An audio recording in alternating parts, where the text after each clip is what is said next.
ଖୋର୍ଦ୍ଧାରେ sex racket ଠାବ। ଆଦର୍ଶ ଥାନା ଅଞ୍ଚଳରେ ବିକାଶ ନଗର ଅଞ୍ଚଳରେ ଚାଲିଥିଲା ସେକ୍ସ ରାକେଟ୍। ଭଡ଼ା ଘରେ ଚାଲୁଥିଲା ସେକ୍ସ ରାକେଟ୍। ବିଶେଷ ସୂତ୍ରରୁ ଖବର ପାଇ ପୋଲିସ ସ୍କ୍ୱାଡ୍ ଧରି ଚଢ଼ାଉ କରିଥିଲେ। କବାଟ ଭାଙ୍ଗି ପୋଲିସ ଧରିଥିଲେ ସେକ୍ସ ରାକେଟ୍କୁ। ପ୍ରାୟ 1 ବର୍ଷ ହେବ ଚାଲୁଥିଲା ଏହି ସେକ୍ସ ରାକେଟ୍। 3 ଦେହଜୀବୀ ସହ 4 ଗ୍ରାହକ ଗିରଫ। ଆପତ୍ତିଜନକ ଅବସ୍ଥାରେ ପୋଲିସ ଗିରଫ କରିଛି। ଘରୁ ବହୁ ଆପତ୍ତିଜନକ ସାମଗ୍ରୀ ଜବତ ହୋଇଛି। ପୋଲିସ ଏହି ଘରକୁ ସିଲ୍ କରିଛି।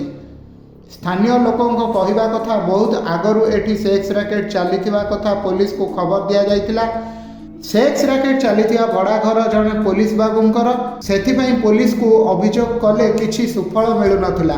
ସ୍ଥାନୀୟ ବାସିନ୍ଦା କିଛି ପୋଲିସ ଉପରିସ୍ଥ ଅଧିକାରୀଙ୍କ ସହିତ ଯୋଗାଯୋଗ କରିବା ପରେ ଆଜି ଏହି ରାକେଟ୍ ଚଢ଼ଉ ହୋଇଛି। Bureau report, SM news.